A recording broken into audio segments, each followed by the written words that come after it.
Hello guys, कैसे हैं आप सब? और आई होप कि आप सब ठीक होंगे। तो आज हम क्या करने वाले हैं, आज मैंने जो शॉर्ट नोट्स बनाए थे मैं आपको दिखा देती हूँ। मैंने इस तरीके से ये जो है ये चार्ट पूरा मैंने बनाया हुआ है ना? जैसे हम कोई प्रोजेक्ट बनाते हैं ना तो ये इसमें ही बनाते हैं, तो ये मैंने पूरा बनाया हुआ है। और इसका ही हम ये मेरे पास 2 चार्ट्स हैं जो कि काफ़ी ज़्यादा इम्पोर्टेंट है। हम इनको पढ़ लेंगे ना तो कम से कम हम 10 से 12 क्वेश्चन जो हैं हमको कवर कर पाएँगे। और साथ ही मेरे पास जो जितने भी शॉर्ट नोट्स हैं या फिर जो भी मैंने फ़ोटोकॉपी कराई हैं, वो हम इतने कम समय में उसको कंप्लीट करेंगे, है ना? तो पेपर फर्स्ट जो है आप अपने तरीके से कर लीजिएगा, है ना? जहाँ से भी आप कर रहे हो।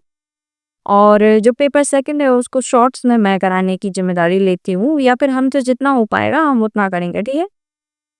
जो देखो ये मैंने लिखी हुई हैं छोटी-छोटी शब्दावली, मतलब कि ये स्टेटमेंट बना के पूछ लेते हैं, जैसे कि उसका अभियान कब किया था, फिर देन दूसरे स्टेटमेंट में आ जाएगा कि इसने कब किया था एंड ऑल। तो इस तरीके से हमें ये पढ़ना होगा। ये पेपर 1 है। पहले ये जो जितना भी ये चार्ट पेपर है ना, जो ये प्रोजेक्ट बनाते हैं जिसमें हम ये पूरा हम आज तो नहीं हो पाएगा, लेकिन पार्ट वाइज़ हम इसको कंप्लीट कर लेंगे जितना हो पाएगा, ठीक है? अब पहले ही पेज पे क्या दिया हुआ है, अलाउद्दीन खिलजी, पहले हम देखेंगे। अलाउद्दीन खिलजी दिया हुआ है, पहला उसका क्या है, गुजरात आक्रमण। उसने गुजरात आक्रमण कब किया था? 1299 में। किसके नेतृत्व में किया था? कर्ण द्वितीय के नेतृत्व में किया था, ठीक है? ये हमें याद रखना है। पहला उसका जो है जो कि गुजरात आक्रमण हुआ था तो 1299 में। फिर दूसरा हम देखेंगे कि ये मालवा अभियान है। मालवा में बहलक देव ने किया हुआ था। तीसरा हम देखेंगे रणथंभौर। रणथंभौर किसने किया था? ये हमीरदीप के नेतृत्व में 1301 में। यही तो याद रखना है। पहला कौन सा? 1299 सबसे पहले गुजरात में किया था। एंड 1305 में जब हम देखेंगे महलक देव के नेतृत्व में, ये कौन से है? परमार वंश के शासक है, ठीक है? इनामुल मुल्क के नेतृत्व में ये जो है अलाउद्दीन खिलजी का इसमें किया गया था। सोनी ही फाल्गुन खुलिया, ठीक है? इसके बाद हमने देखा रणथंभौर में सबसे पहले करेगा कब? 1301 में। फिर 1303 में चित्तौड़ में, देन सिवाना में 1308 में, और फिर जालौर में 1311 में। अब देखो किस किस के वहां पे शासन कौन करता था? रणथंभौर में कौन कर रहा है? हमीरदेव, ठीक है? चित्तौड़ में कौन कर रहा है? रतन सिंह। यही वो राणा रतन सिंह है जिसमें हम पढ़ते हैं कि पद्मावती ने क्या कर लिया था? जौहर कर लिया गया था, ठीक है? मलिक मोहम्मद जायसी ने लिखा है, हम पृथ्वीराज जासूस में भी इसका उल्लेख किया गया है। तो ये हमने काफ़ी बार पढ़ा हुआ है, तो इसमें कंफ्यूज होने की ज़रूरत नहीं है, ये वही का सीन है। फिर इसके बाद हम देखेंगे सिवाना। सिवाना में 1308 में शीतल देव वहाँ के शासक थे। फिर जालौर में 1311 में कानड़ देव के नेतृत्व में किया गया था। जालौर में सबसे पहले या सिवाना में या जालौर में सबसे पहले ना कानड़ देव के अतिरिक्त एक और थी उनकी दासी। पहले उन्होंने दासी के नेतृत्व में भी एक अभियान भेजा था, तो ये भी हमें हल्का-हल्का याद रखना है। फिर उसके देखो ये उत्तरी पूरी अभियान थे, फिर उसके बाद देखेंगे हम दक्षिणी अभियान, ठीक है? तो पहले देवगिरी देखो, देवगिरी उसने शासन बनने से अलाउद्दीन खिलजी ने शासक बनने से पहले भी उन्होंने अटैक किया है 1296 में। फिर इसके बाद 1306 और 1307 में करदा। इसके शासक कौन रहते हैं? रामचंद्र देव। ये यादव वंश था, ठीक है? सबसे पहले हमें याद रखना है कि जब हम पूर्व मध्यकाल पढ़ते हैं और जब पाल प्रतिहार वंश ये सब नष्ट हो जाते हैं तो कौन कौन आते हैं? ये यादव वगैरह वंश आते हैं, ठीक है? ये भी हमें याद रखना है तरीके से। यादव आते हैं, होलजय आते हैं, वारंगल आते हैं, है ना? ये काफी पूछे जाते हैं। इतना भी नहीं पूछते उनसे, लेकिन थोड़ा सा हमें याद रखना है कि उसके जो है स्थापक कौन है ना? संस्थापक कौन है? फिर वारंगल में करता है, देखो वारंगल में ये वाला क्वेश्चन आ चुका है। आपको याद होगा जब हम 2024 में देख रहे थे तो पेपर लीक हो गया था। अगस्त वाला पेपर लीक हो गया था, मे बी अक्टूबर में हुआ था। तो उसमें क्या पूछा गया था कि जो पहला नेतृत्व है, जिसमें वारंगल में पहला नेतृत्व करा जाता है, बट वो फेल हो जाता है, तो वो किसके नेतृत्व में किया गया था? मलिक छज्जू के, है ना? पहले 1303 में किया गया था, लेकिन ये मलिक छज्जू पराजित हुआ था। ये करामानेपुर का ये सूबेदार रहता है। फिर इसके बाद क्या करते हैं? फिर प्रतापगुप्त देव वहां के शासक रहते हैं, सेकंड। ये चीज याद रखनी है कि सेकंड। फिर इसके बाद क्या रहता है? 1308 में मलिक काफू के नेतृत्व में ये जो है अभियान छेड़ा जाता है। देखो आपके पास समय होगा नहीं तो आप इसकी पीडीएफ में आपको टेलीग्राम चैनल पे भेज दूंगी, ठीक है? आप उससे जुड़ जाइएगा। ये जो पीडीएफ है मैं आपको उससे भेज दूंगी। और आप भाई देखो सब्सक्राइब कर देना, क्योंकि मैं इसके लिए बहुत ही मेहनत कर रही हूँ। मतलब आपको दिख ही रहा होगा कि हम किस तरीके से पीडीएफ बना बना के पढ़ रहे हैं, है ना? तो भाई सपोर्ट तो बनता है आप लोगों का। फिर इसके बाद हम देखेंगे, आगे चलते हैं, फिर वो सलमा करता है, कब करता है ये 1310, ये गेट इंपॉर्टेंट है। क्या पढ़ा हमने? सबसे पहले गुजरात 1299, फिर मालवा 1305, है ना, रणथंभौर 1301, फिर चित्तौड़ 1303। ये याद रखनी है, मेरे को बस नहीं रटना है, ये आपको भी रटना है। फिर मदुरा के पांडे जो रहता है वो लास्ट रहता है। देखो यहाँ पे जवालीपुर या जालौर 1301 हुआ। फिर इसके बाद इन्होंने भी जो वीर पांडु सुंदर पांडे के नेतृत्व में होता है यहाँ से, ये केवल ऐसे रहते हैं जो मतलब उसका जो रहता है जैसे आधिपत्य स्वीकार नहीं करते हैं, है ना, वीर पांडु सुंदर पांडे, लेकिन उनको काफी पैसा वगैरह मिलता है, तो इससे भी उनका सफल जो है आक्रमण माना जाता है। बट ये जो रहते हैं मदुरा के पांडे, ये बस अपना आधिपत्य स्वीकार नहीं करते खेल जीवन में, है ना। फिर देखेंगे मंगोल आक्रमण दावा था कि नेतृत्व में हुआ था, किसने किया था? कादिर खां द्वारा, ठीक है, 1296 में किया गया था। ये हमें याद रखते हैं। कब? कुल 5 से 6 आक्रमण, मतलब सबसे ज्यादा आक्रमण किसने किए हैं? मंगोल आक्रमण। और किसके शासनकाल में हुए हैं? अलाउद्दीन खिलजी के शासनकाल में ही हुए हैं, है ना। एक में हार जाते हैं और एक का नेतृत्व करता है एक हिंदू शासक, तो उसमें अपन जीत जाते हैं। तो ये भी पूछा जाता है कभी कभी। पहला तो ये दावा खां के नेतृत्व में होता है, कौन करता है? कादिर खां द्वारा, ठीक है। ये कभी कभी पूछ लेते हैं सही जोड़ी बना के कि कौन सा मुगल जो जैसे तरगी खां था, कौन सा मुगल अटैक या मंगोल अटैक किया गया था किसके शासनकाल में? अभी देखना, जैसे हम मोहम्मद बिन तुगलक पढ़ेंगे तो उसमें भी ये तरमासीरीन था। ये देखो तरमासीरीन था, इसके नेतृत्व में भी मंगोल आक्रमण हुआ था। अब देखो जैसे इसमें हम भूल जाते हैं अक्सर ये, लेकिन ये स्टेटमेंट वाइज आ जाता है कि पहले उसने क्या करा, मोहम्मद बिन तुगलक ने क्या करा, फिर देन क्या करा, तो हम उसकी एक ऐसे ही सोच रहे हैं, ट्रिक बनाते हैं। देखो जैसे उसने पहले क्या करा, उसकी खेती थी उसके पास, उसने करों में वृद्धि की, जिससे कि उसके पास बहुत सारे पैसे आ गए। और जब किसी के पास पैसे आ जाते हैं तो वो क्या बनाता है? घर, अपने लिए एक घर बनाता है, ठीक है। उसने घर बनाने की सोची कि हाँ मैं तो अब राजधानी बनाऊंगा। राजधानी मतलब कि एक प्रकार से दुर्ग बना रहा है वो। तो उसने एक राजधानी का निर्माण करा। कब करा? 1327 में करा, ठीक है। तो 1326 में उसने करा में वृद्धि की। दो आब क्षेत्र क्या कहलाता है? दो नदियों के आब मतलब क्या होता है? पानी, ठीक है। जिसको ना समझ में आता हो ये समझो, आब मतलब होता है पानी, जैसे पंजाब 5 नदियों का आब, आब मतलब होता है जल। तो दो जलों के बीच में, जल संधियों के बीच में जो स्थल होता है उसको कहते हैं आब। वो काफी ज्यादा उपजाऊ रहता है, ठीक है, आपने सुना होगा। जिसमें दोमट मिट्टी या जलोढ़ मिट्टी बहुत ज्यादा पाई जाती है, जो कि बहुत ही ज्यादा उपजाऊ रहती है अपनी खेती के लिए, ठीक है। तो दोआब में कल वृद्धि कर रहा है वो 1326 में कर रहा है। फिर अब जब दोआब में वृद्धि कर देगा, उसके पास पैसे आ जाएंगे तो वो बनाएगा राजधानी। तो 1327 में क्या कराया? उसने राजधानी बनाई, है ना। अब राजधानी तो बना ली। अब देखो भाई, राजधानी बनाने से बस कुछ नहीं होता, कोई अपना आधिपत्य स्वीकार तो करे, उसके कोई निशानी भी तो होना चाहिए। तो वो बनाएगा अपने नाम के सिक्के। इधर उसने नाम के सिक्के नहीं स्टार्ट करे, बट इसने नाम के सिक्के नहीं चलाए, लेकिन अपन थोड़ा सा ये सोच के चलते हैं। तो सांकेतिक मुद्रा कब बनवाई उसने? देखो 2 साल लगे उसको बनवाने में। तो 1329 में उसने सांकेतिक मुद्रा चलाई, ठीक है। कुछ बोलते हैं इसामी वगैरह बोलते हैं कि उसने तांबे का, कोई बोलता पीतल का बनाया। तो ये इतना ज्यादा नहीं पूछते हैं। फिर खुरासान अभियान करता है और कराचल अभियान, ये दोनों जो अभियान होते हैं वो सेम डेट पे करे जाते हैं, 1332-34, 1332-34। लेकिन हमें पहला क्या करना है? पहले खुरासान याद रखना है, देन कराचल याद रखना, ठीक है। ओके, एंड 1327 में वो क्या, उसके प्रशासन काल में क्या होता है? 1327 मतलब जब वो राजधानी बनाता है, तो दूसरों को जलन होती है जब हम घर बनाते हैं, है ना। पड़ोसियों को जलन होती है कि नहीं? तो उसी तरीके से मंगोलों को भी जलन हुई कि तुमने कैसे बना लिया अपना घर। तो इस तरीके से हमें याद रखना है कि 1327 में फिर वो अटैक करता है। तो अलाउद्दीन तरमासीरीन के नेतृत्व में मोहम्मद बिन तुगलक जो है उसके शासनकाल में क्या होता है? अटैक होता है। फिर ये नीचे वाला फैक्ट कि मंगोल आक्रमण अलाउद्दीन खिलजी के काल में, अरे ये दो ही है सर, तो इसकी कटिंग है, हम MBD कट रहा है। तो देखो इसमें मंगोल आक्रमण होंगे अलाउद्दीन तरमासीरी, ठीक है। अब वो 2 प्रकार के सिक्के चलाता है। एक होता है दिनार। दिनार देखो हम गुप्त काल में भी पढ़ते हैं, जो सोने का सिक्का रहता है। असरफ पढ़ते हैं जो कि चांदी का सिक्का रहता है, लेकिन इसमें कुछ ऐसा नहीं है। इसमें अदली रहता है, अदली है। अदली अदली एक सैनिकों के लिए भी यूज होने वाला शब्द है ना, बाकली और अदली, यासी, है ना। तो ऐसे ही अदली याद रखो, वो है चांदी का सिक्का।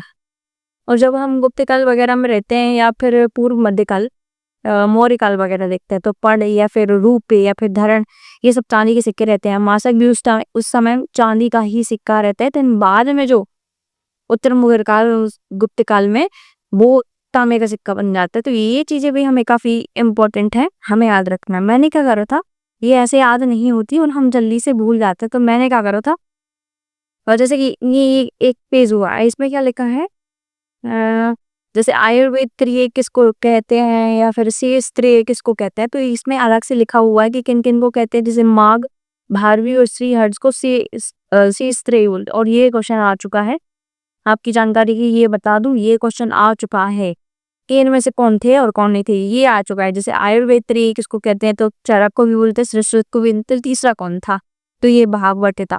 कि ये मैंने लिख लिए हैं, ठीक है, ये अपन ने लिख लिया है। तो उसी तरीके से हमें क्या करना है, जैसे किसी ने कोई भी सिक्का चलाया तो हमने लिख लिया, ठीक है। यदि वो किसी लैंग्वेज में कुछ लिखा है उसमें, तो हमने वो लिख लिया। सिक्के का प्रकार क्या है वो हमने लिख लिया।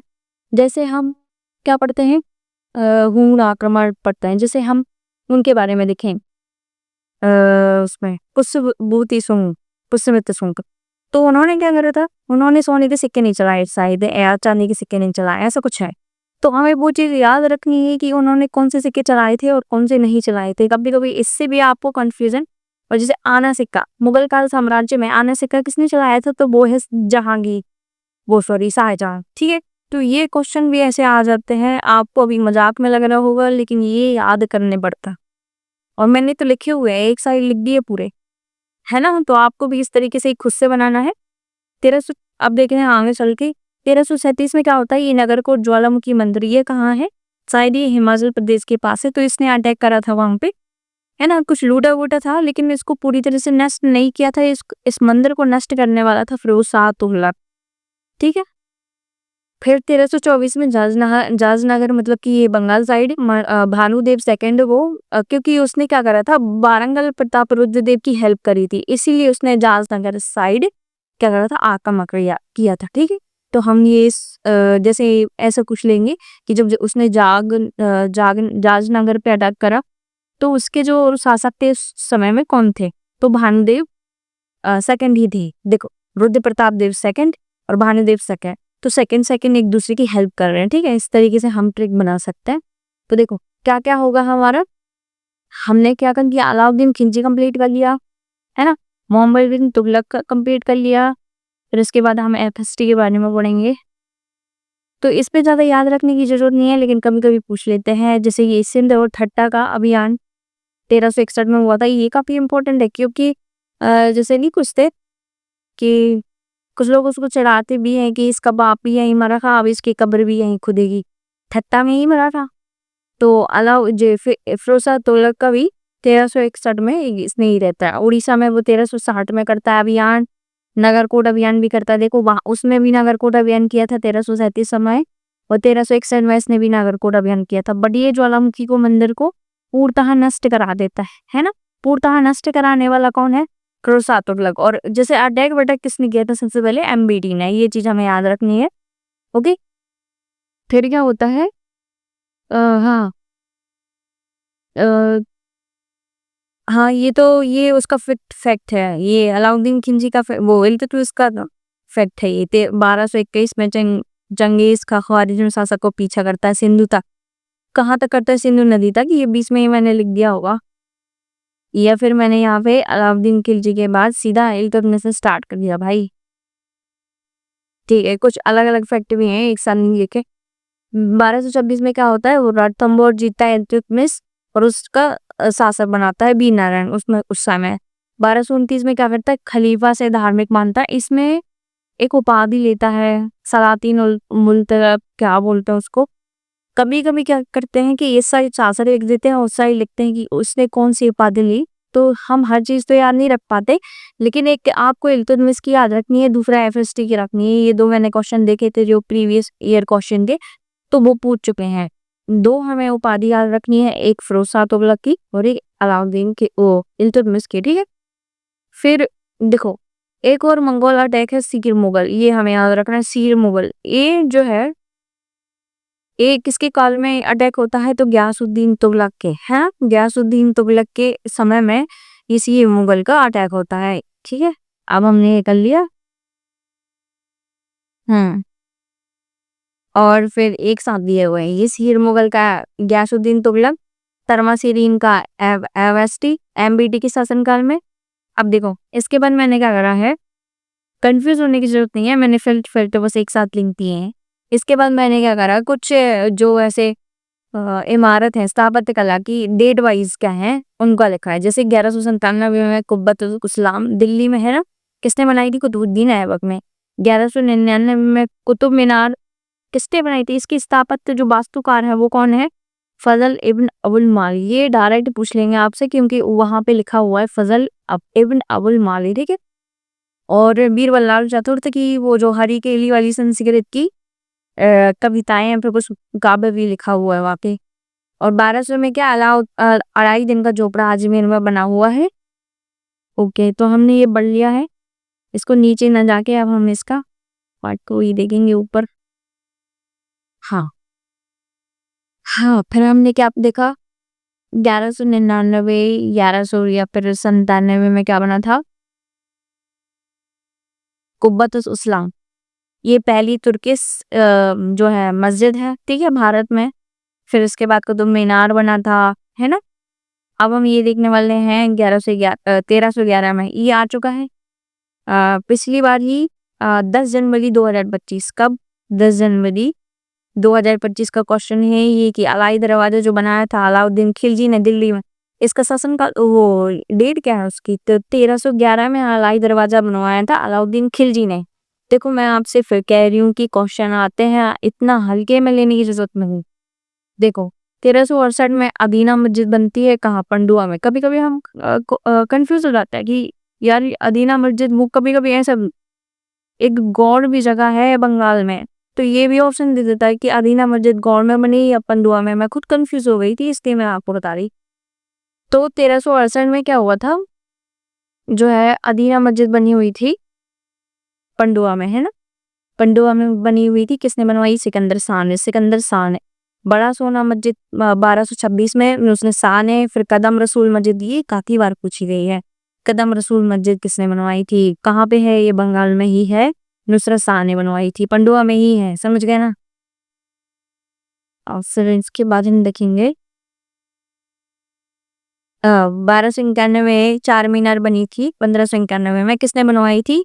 कुली कुतुब शाह ने। देखो, आपको क्लियर नहीं दिखाई दे रहा है तो परेशान मत हुई क्योंकि मैं ऑलरेडी पढ़ा रही हूँ आपको, है। मैं बोल के बता रही हूँ कि क्या है, कहाँ है, किसने स्थापित की थी। फिर हम देखते हैं गोल गुम्बद जो है मोहम्मद आदिल शाह कराए थे। जी, आदिल शाह है ना बीजापुर के, ये आदिल शाह जो सेकंड है उसके बारे में काफी बहुत सारे फैक्ट्स हैं। जैसे उसने नौरत और नुसरत जो एक क्या बोलते संगीत वाला ग्रंथ है वो भी, और उसको 2-3 ऐसी उपाधियां दी गई हैं जो कि काफी इम्पोर्टेंट है ना। तो ये भी पूछा जाता है जैसे। और 1510 में क्या हुआ था कि पुर्तगालियों ने उनसे गोवा छीना था, तो उस समय कौन थे? उस समय कौन थे? आदिल शाह ही था। तो ऐसा पूछा जाता है, ठीक है। गुरु नानक की शासनकाल जो है हमें देखना है, गुरु नानक का कौन सा है? 1469 से 1538। अब मैंने ये क्यों लिखा है? क्योंकि इस तरीके से आ जाता, पहले कौन था, पहले कौन था, पहले कौन था, पहले कौन था। और ये नहीं कह रही हूँ मैं सिख, मैं कह रही हूँ जैसे रामानुज आ गया, फिर मीराबाई आ गई, फिर ये गुरु नानक आ गए, इस तरीके से क्वेश्चन बनते हैं। इस वजह से मैंने इनका डेट लिखा है। तो 1469 से 1538 ये है ना। गुरु नानक किसके समकालीन थे? 1538 दिख रहा है, इसमें हुमायूं थे और बाबर, हुमायूं, सिकंदर और इब्राहिम, इन चारों का कार्यकाल उन्होंने देखा हुआ है। मतलब कि जो है लोधी वंश और मुगल साम्राज्य की जो स्थापना हुई थी उनके सामने ही हुई थी, ठीक है। जैनुल आबदीन इसका क्या है? 1420 से 1470 तक है। इसको दूसरा अकबर और दूसरा अलाउद्दीन खिलजी भी कहा जाता है, तो ये आपको बहुत अच्छे से याद रखना है। फिर ये वाले भी पूछे जाते हैं, बहमनी साम्राज्य की स्थापना किसने कब की और किसने की? हसन गंगू ने की थी, है ना। और उसका दूसरा नाम बहमन हो गया थी। फिर तो 1347 से 1527 तक इसका कार्यकाल रहता है। कितना रहता है? 1347 से 1527, 1347 से 1527 रटना ही है।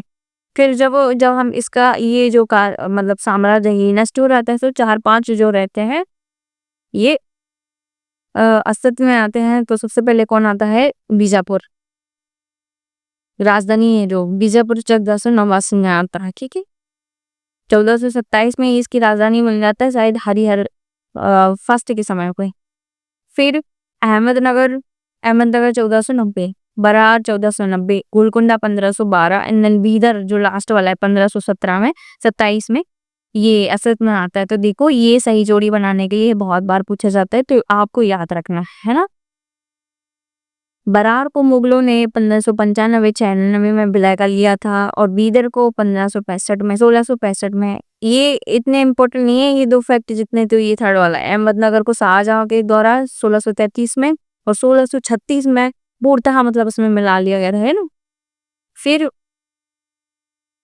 बीजापुर और गोलकुंडा का तो हमें बहुत अच्छे से याद है, जब औरंगजेब अपना वो करता है उसमें विलय कर लेता है। ठीक है, औरंगजेब के शासनकाल में 1686 और 1687 में बीजापुर और गोलकुंडा अपने उसमें साम्राज्य में विलय कर लेता है। फिर इसके बाद हम क्या देखते हैं? संगम काल का कार्यकाल देख लेते हैं। संगम काल देखो, सालुब तुलुब संगम, पहले संगम काल आता है ना। कौन करता है? हरिहर तथा बुक्का। उनके जो गुरु रहते हैं विद्यारण्य रहते हैं कि माधव विद्यारण्य रहते हैं। ठीक है, काल निर्णय जिनकी पुस्तक है, तो वो क्या करते हैं? इनको फिर से मुस्लिम से हिंदू धर्म में परिवर्तित करते हैं। जब वो मतलब इधर फिर से दक्षिण में एक अभियान करने आते हैं, तो उनके सहयोग से हरिहर और बुक्का संगम काल की स्थापना करते हैं। कब? 1336 में। 1336 में 1485 तक इनका शासनकाल रहता है। और देखा जाए तो ये संगम काल वो संगम नहीं है जो हम वहां पे पढ़ते हैं एंशिएंट में, है ना। कहीं कहीं लिखा रहता है वो कि वो 220 से 200 एडी तक है उसका कार्यकाल। सब अलग अलग कार्यकाल देते हैं, हमें तो बस लमसम याद रखना है कि पहली शताब्दी में वो अस्तित्व में था। ये संगम काल का नाम कैसे पड़ा? तो ये हरिहर और बुक्का के जो फादर रहते हैं उनका नाम संगम रहता है, तो वो अपने फादर के नाम से संगम काल की स्थापना करते हैं। तो आपको ये कंफ्यूज में नहीं रहना है कि दो दो संगम काल हैं यार। एक वो अपने फादर के नाम पे रखते हैं और एक जो रहता है वो मतलब कि उसमें जो है रचनाएं बहुत सारी हुई थी, तो उसको भी संगम काल कहते हैं। ठीक है, अब इसमें कार्यकाल देखेंगे। पहले कौन रहता है? हरिहर 1336 में, 1356 रहता है बुक्का प्रथम, और 1356 से 77 उस्याली, और फिर हरिहर द्वितीय 1377 से 8। देवराय प्रथम आता है 1306 से 1300। देखो 13 बोल रही हूँ मैं। देवराय प्रथम का शासनकाल यदि आपको याद नहीं है तो ये याद रखना कि निकोलो कॉन्टी कब आया था।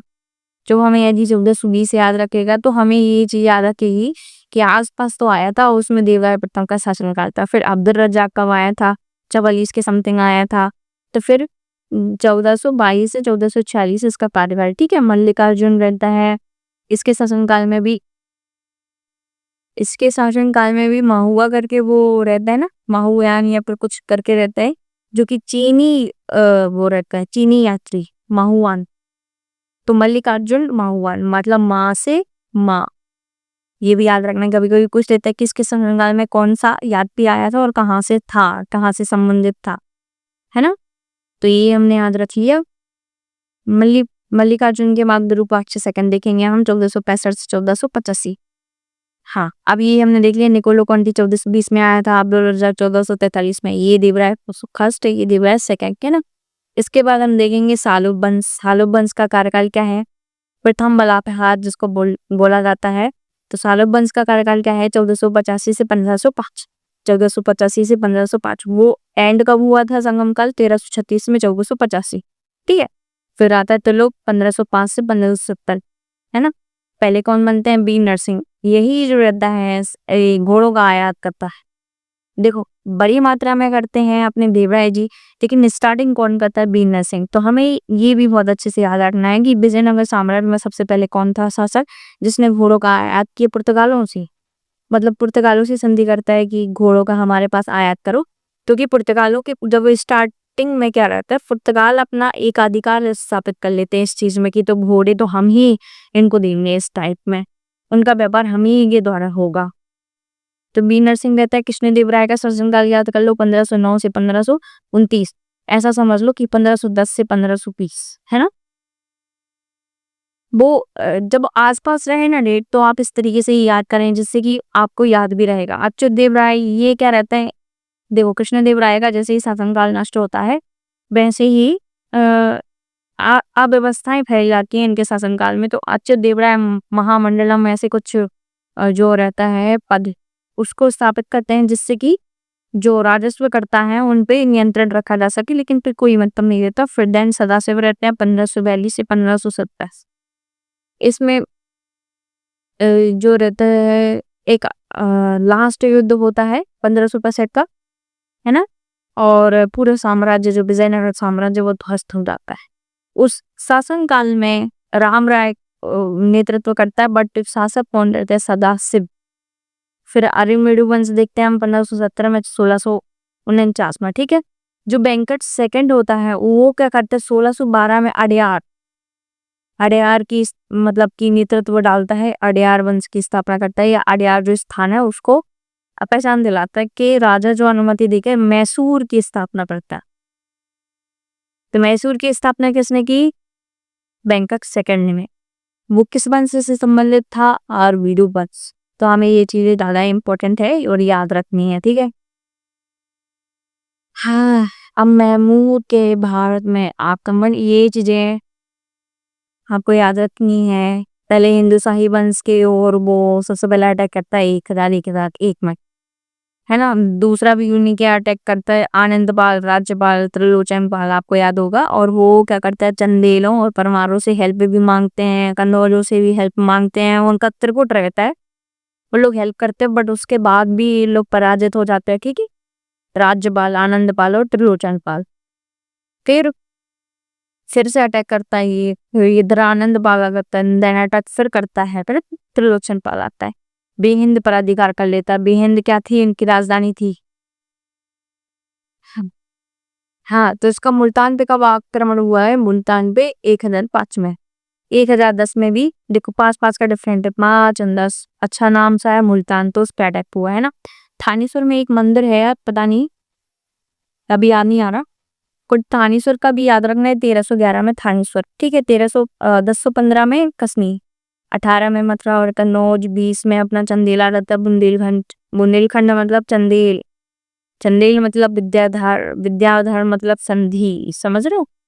और लुगात हिंदवी, हाँ, जो लुगात हिंदवी, ओ कैसा लिख रहा है ये, अच्छे से लिख देती हूँ मैं। लुगात ए हिंदवी, हिंदवी, ये जो रचना है विद्याधर द्वारा की जाती है, चंदेल शासक विद्याधर। उसमें ये जो है महमूद गजनवी की तारीफ करता है, मतलब कि हाँ भाई देखो हम भी नहीं जीते हैं, हम वो भी नहीं जीते, संधि हुई है, ठीक है। देखो फिर से बोली हूँ मैं, 1001 फिर 1001 से 102, दोनों में हिंदू शाही जो राज रहता है उस पर अटैक करता है। देन 5 और 10 में मुल्तान में करता है, 13 में थानेश्वर में करता है, 15 में कश्मीर में करता है, 18 में जो रहता है कन्नौज में करता है, 20 में जो रहता है बुंदेलखंड में करता है, 21 में ग्वालियर में करता है। ये चीज भी इम्पोर्टेंट है ना। साई कीर्तिराज रहता है जिसमें ये अटैक होता है, कीर्तिराज रहता है समथिंग, कीर्तिराज और अर्जुन पाल रहते हैं दुपकुंड और अ, कच्छप गाद वंश के शासक, ठीक है। कुछ समय ये अटैक होता है। ओके, ये हमने पूरा कर लिया, इतने ही अटैक उसके इम्पोर्टेंट थे। फिर क्या करता है वो, वाह हमने काफी ज्यादा कर लिया, अच्छी बात है। हाँ ये ठीक है, ये खत्म होते हैं उसके अटैक, लेकिन हमें 1025 का नहीं भूलना है। 1025 में क्या होता है, वो सोमनाथ में अटैक करता है। देखो अभी जो मध्य प्रदेश असिस्टेंट प्रोफेसर का एग्जाम है उसमें हॉलीवुड होयसल वंश का जो स्थल उसके बारे में पूछा गया है, लेकिन उसका आंसर वो दे रहा है सोमनाथ। सोमनाथ का जो महत्व है वो होयसल में नहीं रहता है, वो महमूद गजनबी के समय में दिखाया जाता है। जब हम चालुक्य गुजरात के चालुक्य के बारे में पढ़ते हैं तो जयसिंह सिद्धराज और कुमारपाल जो रहते हैं वो उसका जीर्णोद्धार कराते हैं। ठीक, उनके शासनकाल में उसका महत्व रहता है, ना ही होयसलों का। अब देखो फाइनल आंसर क्या आएगी तो पता नहीं आयोग किसको महत्वता देगा, बाकी हमने तो बता दिया। ओके, तो हमने क्या कर लिया, ये भी कंप्लीट कर लिया, ये भी कंप्लीट कर लिया। ये दोनों जो खंड हैं वो हमने कंप्लीट कर लिए, ये प्रॉपर है। यदि हम देखें तो हमने ये वाला भी कर लिया, ये वाला भी कर लिया। ठीक है, अब हम करने क्या वाले हैं, हाँ ये लिखा तो हुआ है, ये 1025 वाला। अब ये वाले खंड को हम कंप्लीट करते हैं। ये देखो 1025 सोमनाथ मंदिर वाला और 1027 जो है सिंध वाला। ठीक है, तो ये एक दो और याद रखना, लेकिन ज्यादा याद नहीं रखना। उत्वी हुआ, बिहागी हुआ, ठीक है, उसके शासनकाल में उसके साथ आते हैं कमी वगैरह, बिहागी, उत्वी, शामी और बहुत सारे थे। हाँ, सबसे बड़ा वो क्या बोलते हैं, वो आयरन पर हिंद, ऐसे मेरे को याद नहीं आ रहा है, याद नहीं, वो मेरे मुंह पे नहीं आ रहा जो मैं आपको बोलना चाह रही हूँ, काफी इजी भी है। वो जो अपने शासनकाल में आता है उसके, और अपने भारत में रहता है, उपनिषदों की पुराणों के सबसे पहले पंजाब में रहता है, पुराणों का अध्ययन करता है, और तहकीके हिंद रहता है, तहकीके हिंद। अलबरूनी आ गया नाम। अलबरूनी जो है इसी के शासन का, इसी के साथ आता है। ठीक है, और अपने जो भारत के बारे में बहुत सारी चीजें बताता है। उनके जो पानी वाला सिस्टम है कि ये जल के लिए तालाब बनाते हैं, ये उसको बहुत पसंद आया। और वो अपने धर्म के बारे में भी बताता है कि बहुत स्ट्रिक्ट है भाई। ठीक है, और बहुत सारी चीजें बताता है वो। ठीक है, अब हम अकबर की विजय देखेंगे, साम्राज्य विस्तार देखेंगे। पूछते ही है, मोस्ट इम्पोर्टेंट है, most most most most most, ये भी पूछते हैं कि उसने कहाँ कहाँ पे जो है अटैक करा। साथ में ये पूछते हैं कि कौन सी प्रथा उसने कब खत्म की, कौन सी चीजें, जैसे 74 में देखते हैं हम हुलिया और दार प्रथा, ये सब स्टार्ट प्रथा है ना, सती प्रथा। फिर तीर्थ यात्रा कर वगैरह कब इसने बंद करी है न? तो ये सब भी जिजिया था 64 वाला। तो ये सब भी बहुत ज्यादा इम्पोर्टेंट है, बहुत ज्यादा पूछा जाता है, और ये मुझे तो काफी बार आया। ठीक है, अब हम प्रदेश देखेंगे, काल देखेंगे और शासक देखेंगे। जैसे कि मैं मध्य प्रदेश से हूँ और मुझे ये बहुत अच्छे से पता है, मालवा का अटैक जो 1561 में करता है, गोंडवाना शासक रहता है बाज बहादुर, इसकी वाइफ रहती है रूपमती।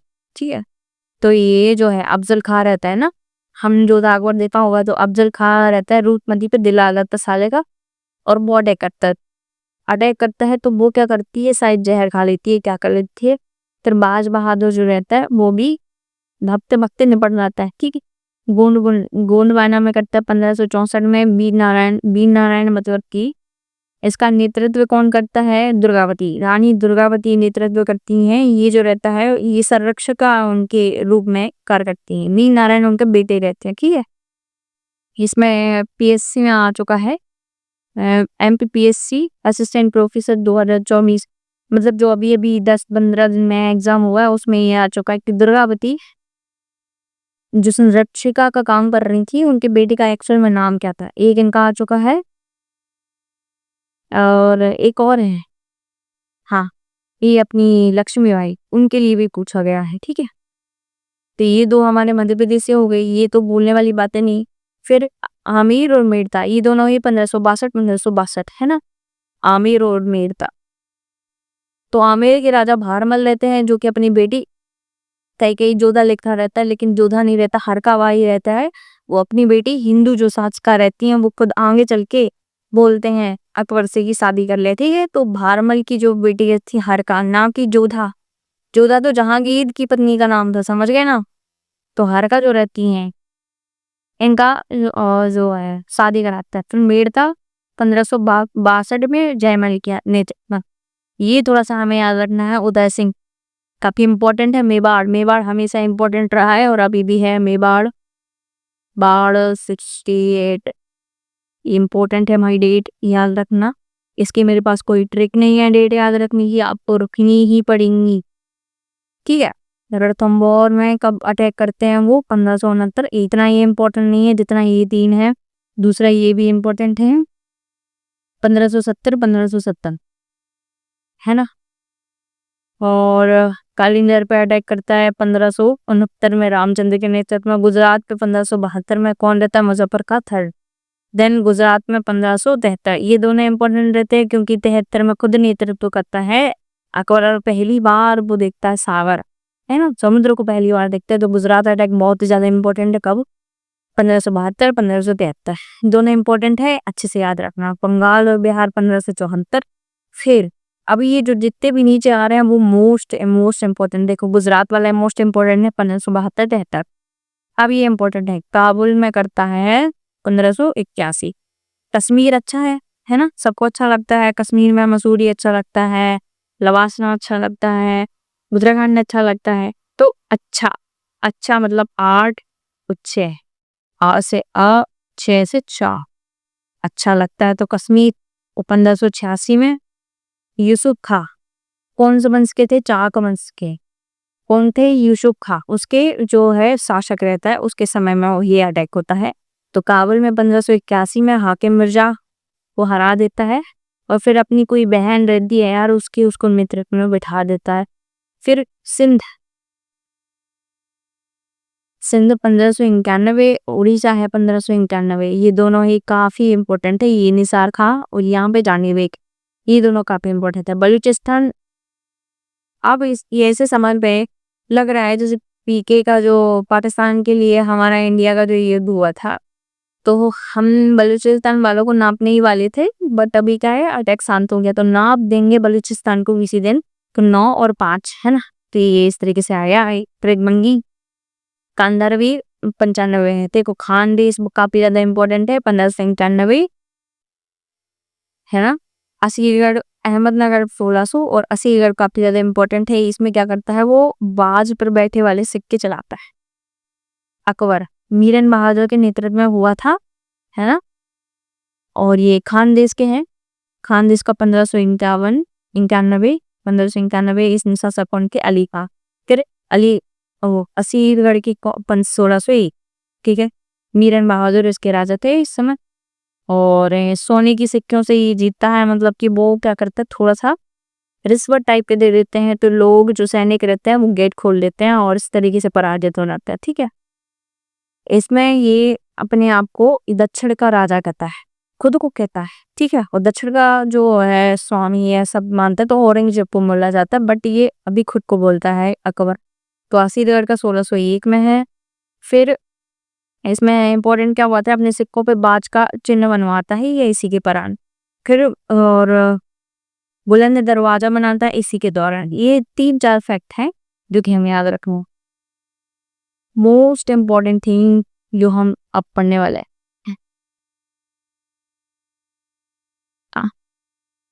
देख, ये जो है काफी ज्यादा इम्पोर्टेंट है। जैसे ही उसके अटैक पड़े थे हमने 1262-63 में, कौन से थे, मेवाड़ और मेड़ता थे। मेवाड़ 1561 में था, ठीक है। फिर कस नहीं, सिंध वाला देखेंगे हम, क्या 1581। अच्छा था क्या, कश्मीर 1586। बलूचिस्तान को किसी ना किसी दिन हम नाप देंगे तो 1595। इस तरीके से उसकी हमें ट्रिक बनानी है। अब हम इसको और पढ़ेंगे, इसके बाद हम अपना जो है लेक्चर करेंगे समाप्त, ठीक है भाई, क्योंकि बिना कूलर के मैं आपको पढ़ा रही हूँ, हालत हो गई है बेकार। ये कुछ घटनाएं हैं अकबर काली जो कि हमें अच्छे से रटनी है। रटनी क्या है, रटो भाई, इसको तो रटनी पड़ेगी। 1562 में दास प्रथा, 62 में क्या करा था, दास प्रथा। 63 में थी, 63 ता एंता, अलग ही नहीं लगता, 63 में थी, 63 में थी, 63 में तीज, 64 में जजिया, 64 में जजिया, याद ही करना पड़ेगा। 62 में दास, 62 में दास, 62 में दास, 63 में तीज, 64 में जजिया। फिर 69 और 70 में फतेहपुर सीकरी की स्थापना करते हैं ये। 75 में फिर क्या करते हैं, वो सबके लिए खोल देते हैं, हिंदुओं के लिए 78 में खोलते हैं, 82 में बंद कर देते हैं। मतलब वो बहस 1574 और 75 में क्या करते हैं, समाचार देने वाले गुप्तचर विभाग की स्थापना करता है। 1574 में अभी मैंने बोला था घोड़े दागने की प्रथा आरंभ करते हैं, बंद कौन करता है? शाहजहां। फिर 1575 में मनसबदारी व्यवस्था स्टार्ट करते हैं। कब करते हैं? 1575 में। 1575 में मनसबदारी प्रथा जो है व्यवस्था प्रारंभ होते हैं। फिर हाँ, ये मैं बोल रही थी, 1575 में फतेहपुर सीकरी में इबादत खाने का निर्माण करते हैं, है ना। 78 में क्या करते हैं, वो हिंदुओं को भी वो अप्रूवल दे देते हैं कि हाँ आप भी आओ, बहस करो, ठीक है। आप पर इतनी बहस हो सकती है कि ब्याह से बंद करना पड़ता है।